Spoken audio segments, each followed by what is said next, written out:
I didn't earn as many platinum trophies as I thought I was going to earn in 2024, but each of them were very interesting in their own ways. Some were interesting because of how good they were, some were memorable because of the permanent scars it left on my brain. So I thought I would look back to 2024 and rank every single platinum trophy I earned. So I made myself a little tier list, and we've got 4 different categories that each of these platinums could fall into. If they are amazing and I highly recommend they get the Platbro seal of approval, then they're elite.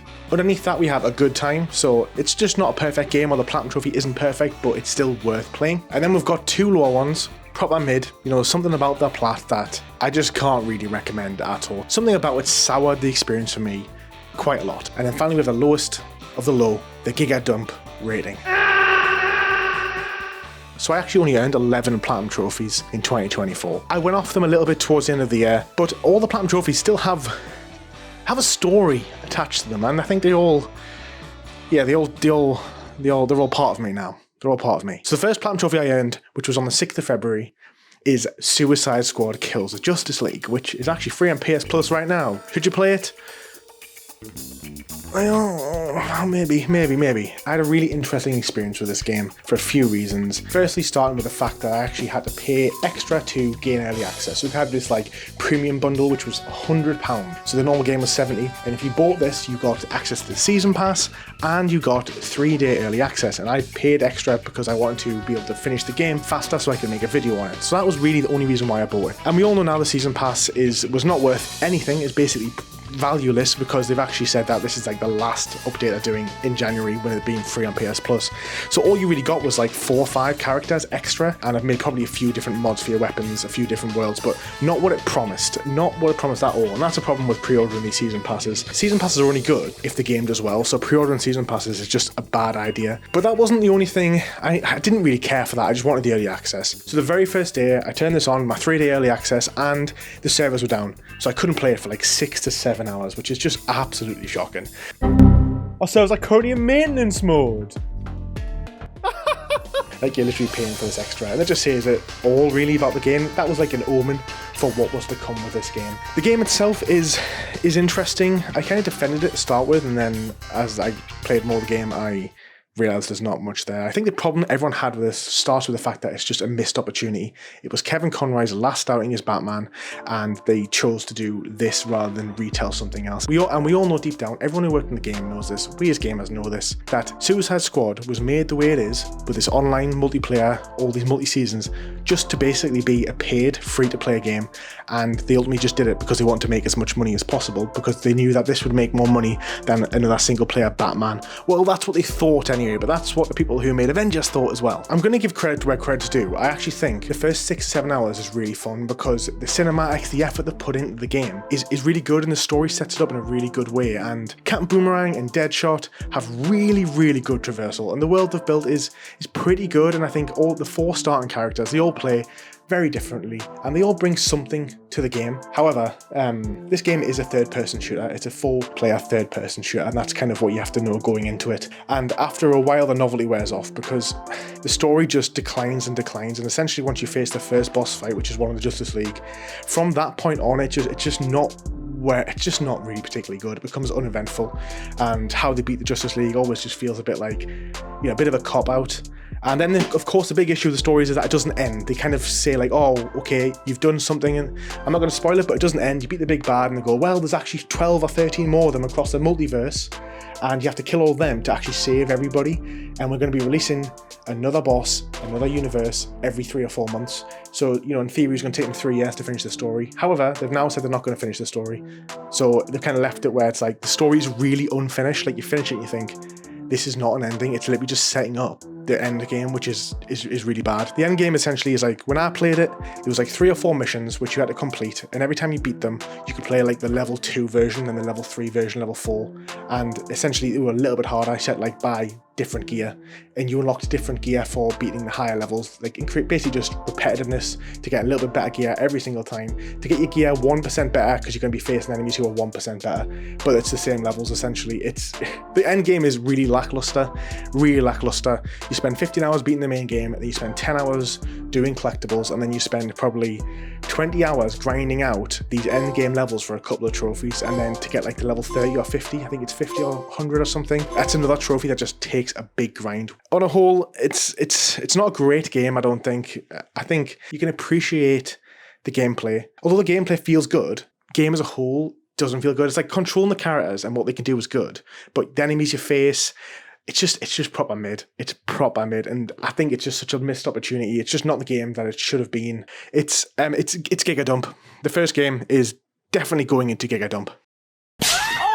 So on the 16th of February, I earned the Platinum Trophy in Helldivers. Now, I knew Helldivers 2 was coming out. I really wanted to play it. It looked so much like my game, and it was. And I wanted to do Helldivers 1 Platinum first. It's very different. Arrowhead Studio were really small when they made Helldivers 1. It is essentially Helldivers 2, but it's an over-the-top game. So you were over the top, you drop in, you can still get your stratagems, you can call things in, and you just complete the mission, the tasks within each area you land in. Helldivers is an indie game through and through, and it really does feel like that. However, it's got a massive charm to it. And this is the first game that I ever played with extreme friendly fire. You're talking like, if you get revived and you launch in, you can kill your teammates, you can run them over with your car, you can shoot them, and because it's over the top isometric, you can just kill people so easily. So it's like really chaotic. And on Helldivers 1, you're all tied to the same screen, so it's not a case of you being able to run off. It's like, no, you're all on the same screen, you have to move around together. So like, you gotta watch for friendly fire, because shotguns, machine guns, not even that, the turrets you call down, your grenades, like you and your friends are dying constantly. That is kind of how it works, but it does make for some really funny moments.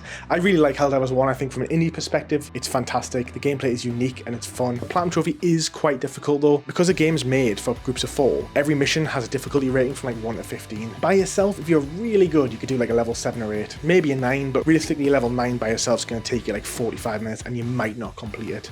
Even 2 of you is the same, so you kind of spend a lot of time yourself doing like lower level missions. But then when you have a group of 4, yeah, you can handle 12, 13, 14 level missions, but they're still really difficult. You need to do those levels to get the XP to actually level up, because there's a trophy for getting level 50. It took me 120 hours to beat this game, and I would say by hour 70, I'd done every single trophy except get a level 50. So there's a lot of grind in it, and if you're playing it by yourself, it is really difficult to do that, because you have to play a lot of the easier levels yourself. When I played it, it was like 50 to 100 people playing it at any one time, which I think shows the support, because the game was so old. There might be way more people playing it now because of the popularity of Helldivers 2. There was always someone you could jump in and play with, but there's a few trophies that are a little bit situational. So one of them is for actually like completing like a global event, and to do that, you basically have to push back a war or something. There's like these global events that last 3 months, but you couldn't complete it by yourself. It's all about basically people who are online playing the game enough to then complete the challenge. You are a little bit dependent on that, and if you kind of start the game at the start of the season, you are going to have to wait a few months to figure out whether or not you're going to actually complete it. The rest of the Platinum Trophy is okay. It's not too difficult. There's a few situational trophies, beat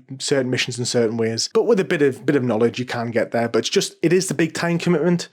But regardless of that, I am still giving Helldivers a good time rating.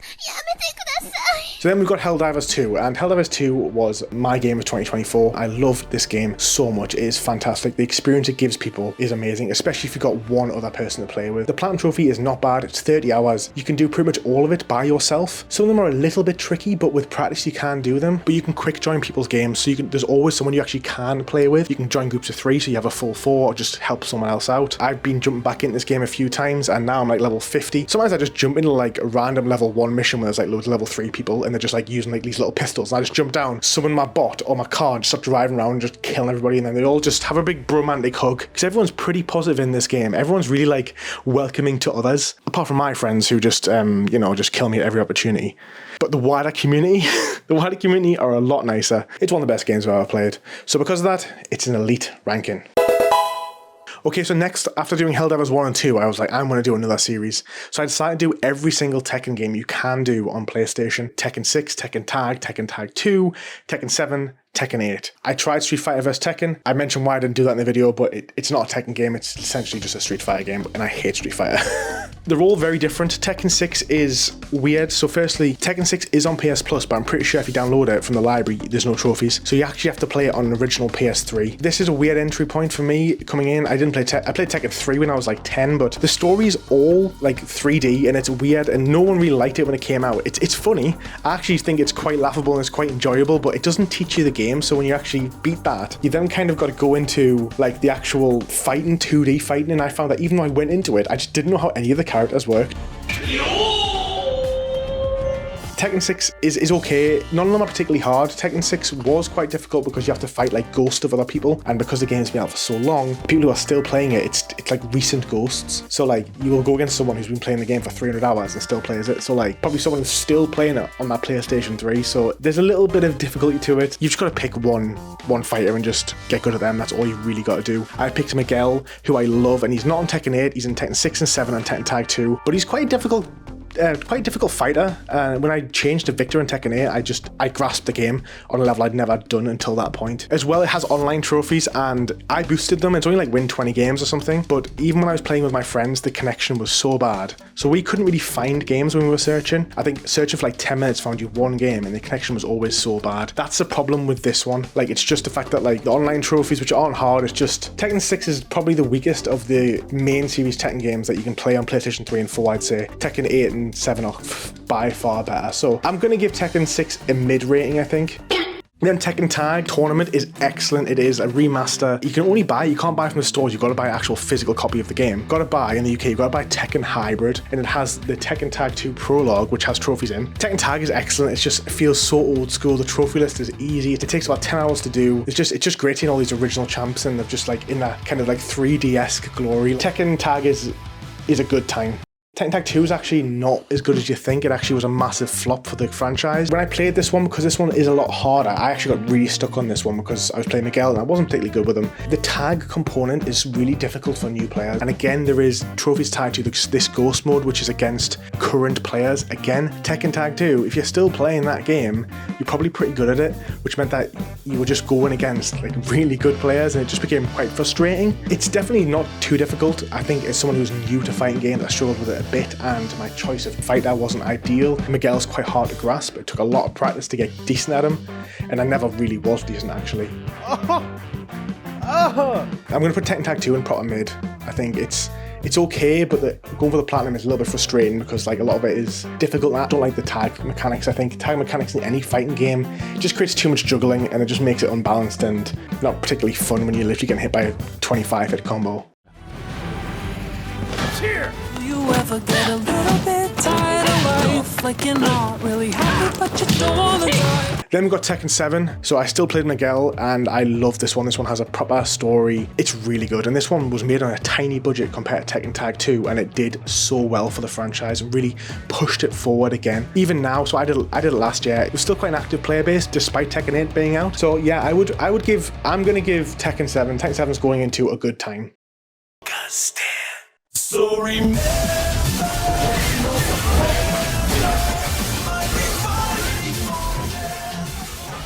Tekken 8, however, is my second favourite game of last year. It was really close between Helldivers 2 and Tekken 8, purely because Tekken 8 made me fall in love with fighting games on a level that I just didn't even know I had in me. I love it. The story's fantastic, and there's like one level where it throws back to the 3D fighting like Tekken 6, but it's so epic, and because of the situation, you just love it. It's so cool. The story in Tekken 7 is excellent, and it continues on Tekken 8, and it's just fantastic. Like, the characters in it, the animation. This game looks like it's such a step up from Tekken 7. It's like ridiculous. You think that they were made like 10 years apart, but they were actually like made about 6 years apart. They really went up for Tekken 8, and honestly, the fighting is fantastic. I've never ever played the most fluid, enjoyable fighting ever, and Tekken is easy to pick up, but it's difficult, really difficult to master, and I just spent a lot of time playing purely Victor. He is an easier fighter to use, but I just found a lot of fun playing with him. He's just a French daddy.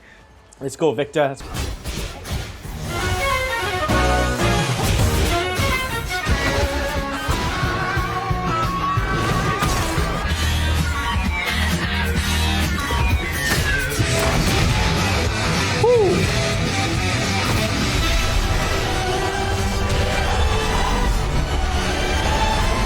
I did a lot, and I really got into the ranked mode, and even after getting the platinum, I kept playing the ranked for a certain amount of time. I can't remember my rank, but I was pretty happy with, like, I was like in the top 70% of players, and I was like, that's enough. I played 100 hours of fighting games now of this year, but I haven't touched them since, or before that.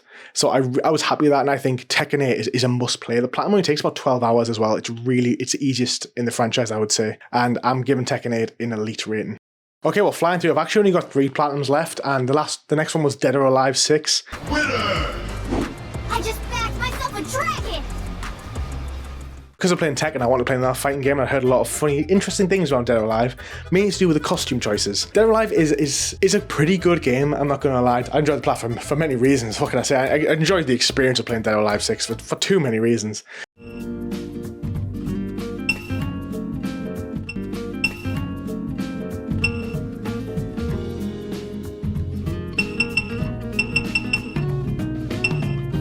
Yeah. It'd be rude not to, wouldn't it? The fighting was interesting. It was not as complicated as Tekken, but it still felt like there was a lot of combos and chains, and there was some interesting characters. I didn't really have a main pick. The only problem with Dead or Alive 6 is that there's a lot of online trophies, and when I played it last year, it was really dead. Like, we're talking like searching for an hour, and you're probably only going to find 3 or 4 games. And I also had this issue where it didn't work on my PS5. So when I was searching on PlayStation 5, it didn't work. So I actually had to use my old PS4, and then the searching started working straight away. And it was something to do with like the network, but I've never had that issue before happen ever. So there's clearly something about the online and how it searches in Dead or Alive 6. It's actually interesting that you don't have to do the story for any of the trophies. It's literally just like these arcade modes, and they're not particularly difficult at all. It's probably easier. It's probably a little bit harder than Tekken 8, but not as hard as like Tekken Tag 2, which is probably the hardest in the Tekken games I've played. The only problem is with this one is that to get the plat, you have to boost with someone. I actually boosted with ZXL because we literally actually couldn't get games. And when we were searching, it was taking like still 5 to 6, 7 to 8 minutes to find each other in the search when no one was playing online. So I can't really recommend the platinum. I can recommend the game, but because of that, I think I'm going to put it in proper mid.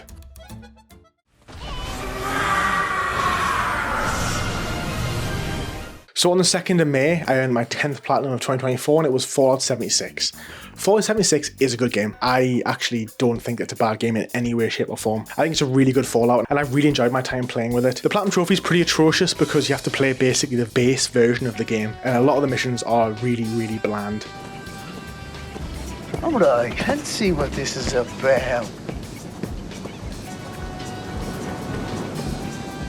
Where the fuck is everyone? But if you can get someone to play with you, you'll have a good time. I don't want to delve into too much this one because I spoke about this so much. It took me around 120 hours to get the platinum. I did do a lot of DLC stuff alongside that because there's like daily DLC events and stuff that have nothing to do with the platinum, but you just get such good rewards for doing them, and the base building is fantastic. It's kind of like what Fallout 4 had, but so much better. You can plant your camp anywhere in the world, and then you can just literally, it just spawns in. Every server you're in, your base is always there, and you can custom build it, and I love it. Like, I thought the base building was sensational. I present to you... Is this my house? Entry, please. Whoa, whoa, whoa. A lot of survival aspects to it, which I actually didn't mind. Like, you know, every day I'd log into the game, I'd pump my water out my little water pumps, I would pick up my vegetables, I'd make some soups, I would then like kind of get everything ready, I'd go check my armors and stuff, and then I'd like get it ready, decide which build I want to go on, and I'd go out and have a good time. And I actually really recommend Fallout 76, just not the platinum, because you do a lot of stuff that you just don't really want to do, is what I'd say. There's so much good DLC stuff out there now that going and doing the story stuff really just brings you out and makes you think it's just not a great game. Whereas if you just do all the new stuff, you have a really good time. Although I think the game's pretty good, like a 7 or 8 out of 10, I'm probably going to put the plat in proper mid. And my final platinum of 2024 was Police Simulator, and this game is hilarious. I loved this game. Person just jaywalked. Jaywalking, we can't be having that. He's getting shot. Where is he? I am on a hunt for crime. It only took me 10 hours to platinum. Done a video on this one as well if you want to watch it. It's got some funny memes in. You do some stupid stuff, like you just start off, like every level kind of introduces more policing, and you like start off and all you can do is give parking tickets. That's literally all you can do. Then it progresses to like attending car accidents where you can like photograph the area, investigate, speak to people, and then realize if they're drunk driving or not, and then arrest them. And then eventually you can get a car, which is hilarious, driving around with all these massive, just like crazy American police cars. I drive. Oh, there we go. Oh my god, this is so much harder. Handbrake turn, please. Oh. You actually do have a gun, but I don't think there's ever a time when you're supposed to use it. You can just shoot people if you wanted to, but it gets a bit crazy. Like, I think the only time you can shoot someone is if they're running away, but it's like, it's still not worth it because you have a taser. So like, I don't know if they were planning on doing something. I kind of thought like, because you spawn with a gun, that there might be like some shootouts, but there isn't. It's very much just like a police simulator. There's like a few stale trophies, like you have to like give 50 parking tickets, no, 50 speeding tickets. You have to stand there. I had to stand there for about an hour and a half, literally on the street corner, just like kind of scanning cars to see if there was speed, and I was like, this generally feels like work. I actually really like Police Simulator. I think it's a really good game. I'm actually going to put it in Elite. So that brings me to the end of 2024. Only 11 plats. It's the lowest I've earned since I jumped over to PlayStation in 2017. I think the break was needed. I'm not really planning on doing loads this year. I've got my eye on Smite 2. I've got my eye on a couple longer ones. I do want to do Marvel Midnight Suns. Maybe get my teeth into one RPG. I'm not too sure. If you have recommendations for this year, let me know. Of course, if you know some good multiplayer games, let me know as well, because definitely going to get Remnant 2 this year. Alright. Being real. Here's to 2025.